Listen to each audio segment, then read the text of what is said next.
Hermanos queridos, buenas tardes, bienvenidos. Gracias a Dios que podemos estudiar hoy la siguiente lección del libro de los Hechos. Estamos en el capítulo 6 de nuestra Biblia y en la lección número 5 de nuestras notas, ¿ok? Si usted no tiene las notas, pues mándeme un mensaje para poderle compartir. Y quisiera también recomendarles algunos libros que nos pueden ayudar para el estudio. Uno de ellos es este comentario del Nuevo Testamento, es un panorama del Nuevo Testamento. Aquí lo que hace es, se da como un resumen, se da el tema, se da el propósito de cada libro y un breve resumen de todo el libro, ¿no? Entonces, aquí tenemos todo el Nuevo Testamento y ayuda muchísimo para no desviarnos la atención. Otra de las cosas que también encontramos en este libro es el versículo clave del libro, ¿no? Entonces, si ustedes recuerdan, en nuestro estudio de Hechos, el versículo clave es Hechos capítulo 1 y el versículo 8. Quiero leer esto porque después de que terminemos esta sección en donde vamos a estudiar los capítulos 6 y 7 del libro de los Hechos, vamos a terminar con la primera parte de la división del libro de los Hechos, que es en Jerusalén. Entonces, recuerden esto. Hechos capítulo 1, versículo 8 dice, pero recibiréis poder cuando haya venido sobre vosotros el Espíritu Santo, y me seréis testigos en Jerusalén, en toda Judea, en Samaria y hasta lo último de la tierra.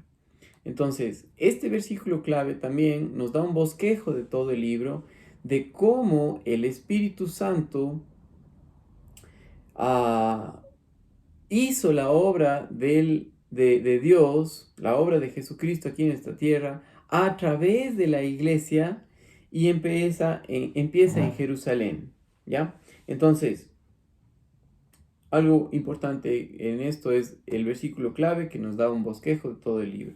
Otra de las cosas que tenemos que tener en cuenta que es el libro de los Hechos es un libro de transición. Y ya dijimos esto y si usted quiere más información puede regresar en los estudios a la introducción de este libro. Quisiera que ahora vayamos a el capítulo 6 del libro de los Hechos y aquí vamos a ver algunos problemas de crecimiento de la iglesia, pero posiblemente uno de los problemas que más afectó a la iglesia y era un problema interno, como vimos en la lección, en las lecciones pasadas, en el capítulo 5 del libro de los Hechos, algo que pasó dentro de la iglesia, una persecución externa, no fue tan grave como los problemas internos. Sí, y vamos a ver de dónde salen esos problemas internos, pero quisiera que leamos esto en el capítulo 6. Dice, en aquellos días, como creciera el número de los discípulos, hubo murmuración de los griegos contra los hebreos de que las viudas de aquellos eran desatendidas en la distribución diaria. Entonces los 12 convocaron a la multitud de los discípulos y dijeron, no es justo que nosotros dejemos la palabra de Dios para servir a las mesas. Buscad pues, hermanos de entre vosotros, a 7 varones de buen testimonio, llenos del Espíritu Santo y de sabiduría, a quienes encarguemos este trabajo. Y nosotros persistiremos en la oración y en el ministerio de la palabra. Agradó la propuesta a toda la multitud y eligieron a Esteban, varón lleno de fe y del Espíritu Santo, a Felipe, a Prócoro, a Nicanor, a Timón, a Parmenas y a Nicolás, prosélito de Antioquía, a los cuales presentaron ante los apóstoles, quienes orando les impusieron las manos, y crecía la palabra del Señor, y el número de los discípulos se multiplicaba grandemente en Jerusalén. También muchos de los sacerdotes obedecían a la fe. Y Esteban, lleno de gracia y de poder, hacía grandes prodigios y señales entre el pueblo. Entonces, en esta lección vamos a estudiar dos puntos principales. Uno, el crecimiento de la iglesia y dos, cómo Dios utilizó a Esteban para dar testimonio de Dios en Jerusalén. Ahora, quisiera, hermanos queridos, que veamos algo muy importante, ¿sí? Una de las cosas o uno de los problemas más graves dentro de la iglesia es cuando los creyentes, en lugar de depender en el Espíritu Santo, dependen en sí mismos y están controlados, en lugar de ser controlados por la verdad, por la palabra de Dios, que el Espíritu Santo nos guía a conocerle a Él, nos deja ver las cosas como Él ve.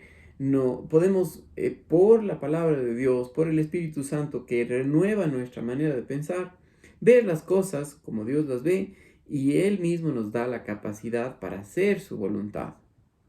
Recuerden el versículo clave de Hechos: pero recibiréis poder. Cuando hablamos del poder, estamos hablando del poder de Dios en nuestras vidas para hacer lo que Él pide.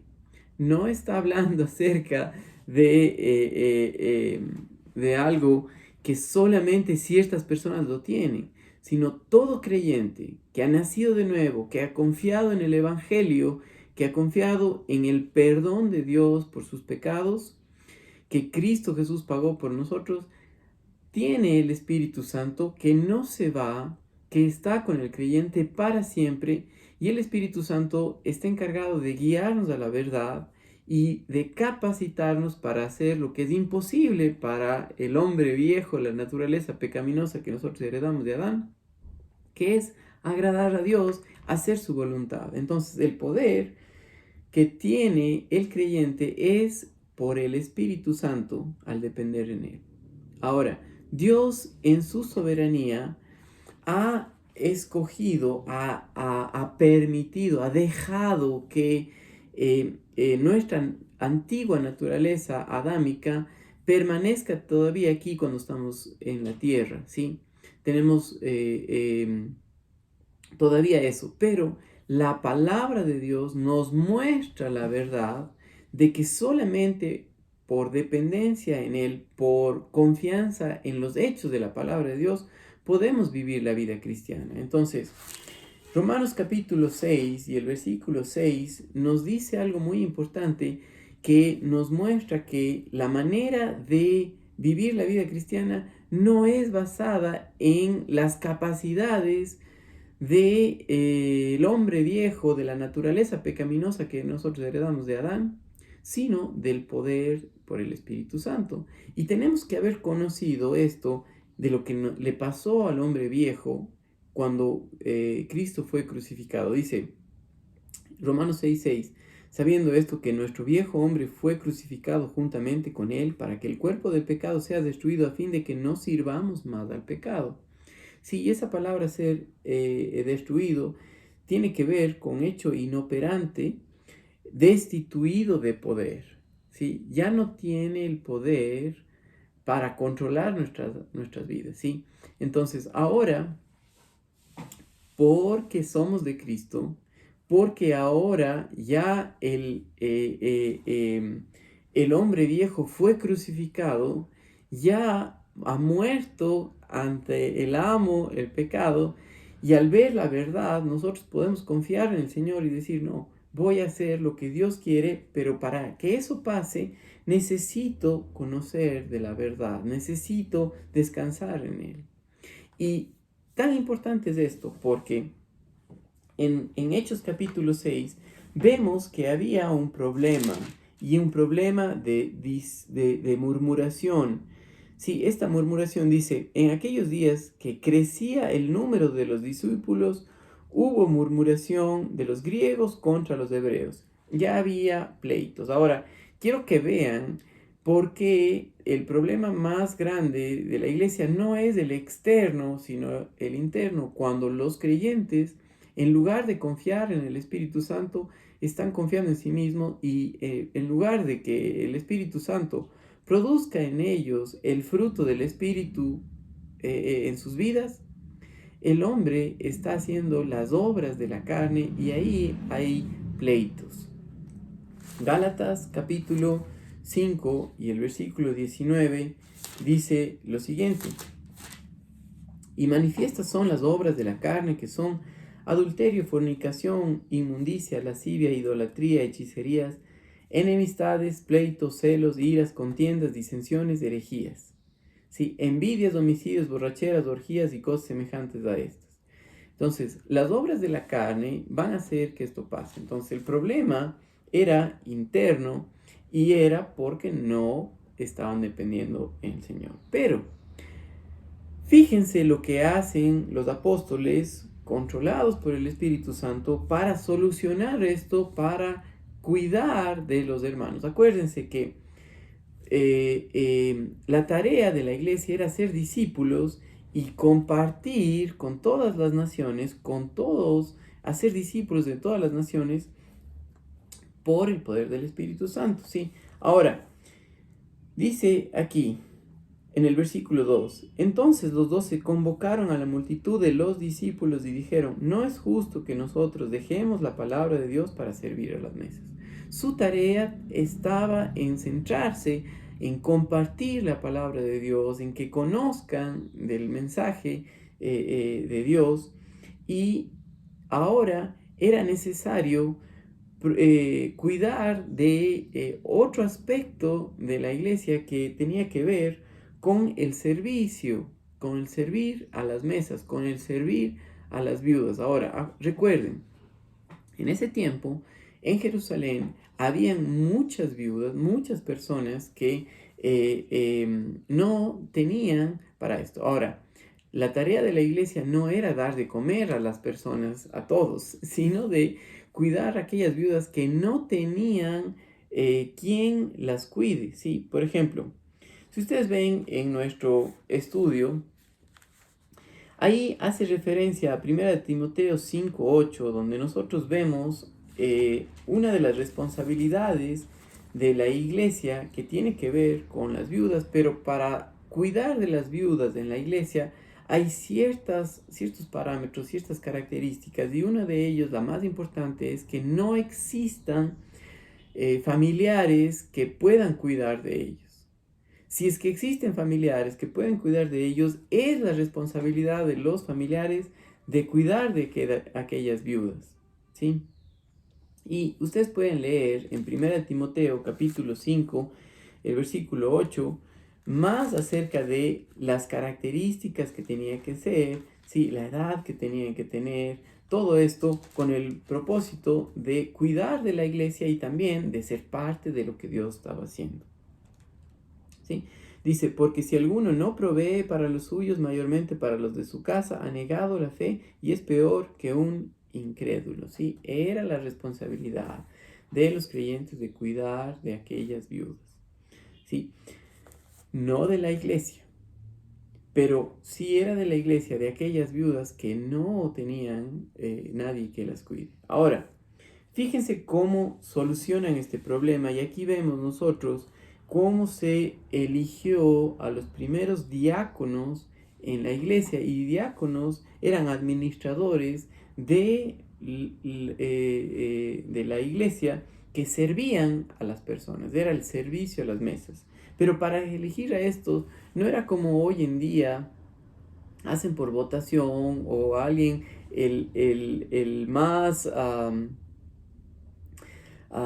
el más popular o cosas así.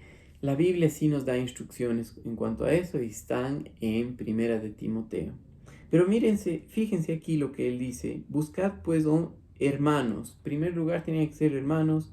De entre vosotros a 7 varones de buen testimonio, llenos del Espíritu Santo y de sabiduría, a quienes encarguemos de esta tarea. Sí, la tarea de cuidado de las mesas tenía que ser por hombres de buen testimonio. Eso quiere decir que tenían un carácter probado. Ahora, el carácter en la Biblia se lo ve como hombres maduros, hombres que dependen en el Espíritu Santo, que ven la vida como Dios ve. Y un carácter probado tiene que ver con personas que no son, cuando vemos en 1 Timoteo, vemos que no son nuevos, sino que ya han conocido a Dios, conocen no solamente algo teórico, sino que han vivido, varias veces han experimentado cómo Dios obra y cómo Dios es, y nadie les cambia. Son maduros, son personas que ya están confiando en el Señor, ¿no? Ya están viviendo sus vidas como Dios las ve, están viviendo por el poder del Espíritu Santo. Entonces dice ahí, varones de buen testimonio, llenos del Espíritu Santo, y aquí llenos es controlados. Es decir, que lo que hacen está controlado por lo que su palabra dice, por lo que, cómo Dios ve las cosas, ¿sí? Y de sabiduría, y que las cosas que hablan, que dicen y que hacen, vienen por ver la vida como Dios las ve, ¿ya? Entonces, muy importante esto, a quienes encarguemos este trabajo. Entonces, el simple hecho de servir a las mesas no es para cualquiera, es para hombres que son maduros espirituales, que Dios les utiliza para a mostrar su vida, para ser hombres que llegan a los necesitados, sí, mostrando la vida del Señor Jesucristo. Ahora, quisiera que nosotros leamos parte de el estudio aquí en nuestro folleto, y dice: su responsabilidad era de enseñar a la gente de los apóstoles. Llamaron a los creyentes y les dijeron lo que se debía hacer. Vemos que tiraron una línea bien clara. Ellos se dedicarían a enseñar la palabra y a la oración. Aunque era notable y necesario dar de comer a los hambrientos, sabían que no debían permitir que esa situación les desviara del propósito de Dios para sus vidas. Recordemos que a los apóstoles Jesús los escogió durante su ministerio, los entrenó y envió a ser testigos ante otros. En este momento todos vivían en Jerusalén y eran sobreveedores de la iglesia, enseñaban la verdad y a aquellos que a su vez enseñarían a otros, 2 Timoteo 2:2. Cada creyente tiene el mismo llamado a compartir la palabra y a orar por otro. Ahora veamos en el versículo 3. Así como la iglesia necesita gente que enseñe la palabra y ore, a veces se necesita personas para que recojan y distribuyan bienes para quienes los necesitan. Es importante notar el tipo de hombres que los discípulos buscaban. Hay ciertas características que deben considerarse antes de que alguien sirva en la iglesia. Sí, y eso es lo que nos dice aquí. O sea, debían ser hermanos, debían ser probados. Y algunas preguntas que nos ayudan a ver que esto pase es si es que estos ya están haciendo tal tarea, si es que están preparados para hacer la tarea que se les llama, es decir, si tienen un carácter probado por el Señor, que sirvan al Señor, ¿no? Que sean espirituales, que sean maduros. Y ellos se iban a dedicar a continuar compartiendo la palabra y orando, ¿sí? Entonces, todo creyente debe estar dispuesto a servir en la iglesia. El mismo Señor vino a servirnos, Marcos 10, 42 al 45. Igual nosotros debemos estar dispuestos a servirnos los unos a los otros, pero el estar dispuestos no solamente quiere decir como que yo alzo la mano, sino tiene que ver con una persona que ha entendido Romanos 6:6, que el único que nos da el poder para servir a Dios es el mismo por el Espíritu Santo. Y Romanos 6:6 nosotros vimos que ya no servimos al pecado, si no estamos para servir al pecado, sino para servir a Él, y eso tiene que ver con hacer la voluntad de Dios. Entonces, un diácono no es alguien que agrada a todos, ¿sí? O que está para agradar a todos, sería así la mejor manera, sino que está para hacer la voluntad de Dios en cuanto a la administración de los bienes de la iglesia y el cuidado de los hermanos con el propósito de llevarlos a la madurez espiritual, ¿sí? Y es aquí que ellos eligen a 6 varones que estaban llenos del Espíritu Santo para que esto pase. También hay diaconisas, y eso nosotros podemos ver en otras cartas de Pablo, por ejemplo, en la de Romanos, que fue enviada por Febe, ¿sí? Una de las diaconisas. Ahora, el el diaconado es para hombres y mujeres, pero el liderazgo espiritual de la iglesia es exclusivamente para los varones, a los cuales se los llama ancianos, y eso estudiaremos más adelante, ¿ya? Pero recuerden aquí, esto es muy importante. Miren lo que dice el versículo 5. Agradó la propuesta a toda la multitud y eligieron a Esteban. Fíjense algo que nos introduce aquí. Recuerden que esto es un hecho histórico de cómo él era. Y dice aquí, varón lleno de fe y del Espíritu Santo.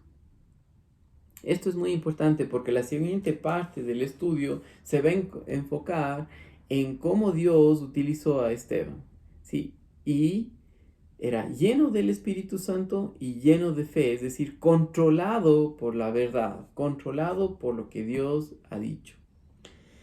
Dice aquí, a Felipe, a Prócoro, a Nicanor, a Timón, a Parmenas, a Nicolás, prosélito de Antioquía, y a los cuales presentaron ante los apóstoles, quienes orando les impusieron las manos. ¿Sí?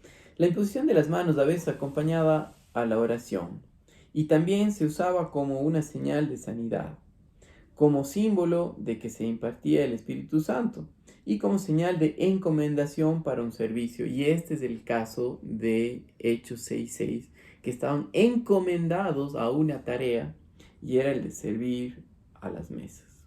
¿Ya? Entonces, fíjense algo muy importante aquí. Versículo 7, y vemos el resultado de esto, de esta decisión correcta de los apóstoles, guiados por el Espíritu Santo, de escoger a estos hombres para el servicio de la iglesia. ¿Sí? Había el problema, y el problema se veía en que había pleitos, ¿no? División. Pero fíjense, el versículo 7, y crecía la palabra del Señor, y el número de los discípulos se multiplicaba grandemente en Jerusalén. También muchos de los sacerdotes obedecían a la fe. ¿Sí? El resultado de que hay personas maduras también es que se propaga, crece la iglesia. ¿Sí? Hay iglesias que no crecen por la misericordia de Dios porque no hay quien sirva. ¿Sí? Y eso es importante, ¿no? No somos llamados a hacer, ustedes han visto esas figuras imaginarias, ¿no? Son suposiciones de extraterrestres con una cabeza gigante y un cuerpo así finito, ¿no? La iglesia no está llamada a llenar a las personas de información, sino que hombres y mujeres, por depender en el Espíritu Santo, que forman el cuerpo de Cristo, según lo que Efesios 4 nos dice, cada uno de sus miembros son importantes y tienen el propósito de hacer la obra de Dios aquí en la tierra. ¿Sí? Y todos son importantes y eso implica un carácter probado que se comporta y hace la voluntad de Dios, ¿no? Estos hombres estaban haciendo eso y el resultado era que crecía la iglesia, ¿sí? Entonces, es muy importante en la iglesia que exista el discipulado para que existan hombres que Dios utiliza para el cuidado de otros, ¿sí? Hombres, mujeres, cuando me refiero a hombres es que sean personas maduras, ¿ya? Ya dije que el liderazgo espiritual de la iglesia está dirigido a los hombres, ¿no? Pero hay muchas tareas que también las mujeres pueden hacerlas y son parte importante de la iglesia. Ahora, fíjense lo que dice aquí. Crecía la palabra del Señor y el número de los discípulos se multiplicaba grandemente. Esto es importante. Versículo 8. Y Esteban, lleno de gracia y de poder, hacía grandes prodigios y señales entre el pueblo. Aquí nos va a introducir a la siguiente parte que tiene que ver con la obra del Espíritu Santo usando a Esteban, y es como una introducción a lo que nos viene en la siguiente lección. Hermanos queridos, hasta aquí vamos a dejar, la próxima semana continuamos, pero recuerden, es por el poder del Espíritu Santo. Ahora que usted ha creído en el Evangelio, que tiene el Espíritu Santo, ya ha muerto juntamente con Cristo en la cruz, ha resucitado juntamente con Él, está sentado en los lugares celestiales y es por el poder de Él y estamos no para servir al pecado, sino para servirle a Él por el poder del Espíritu Santo. Saludos, hermanos amados.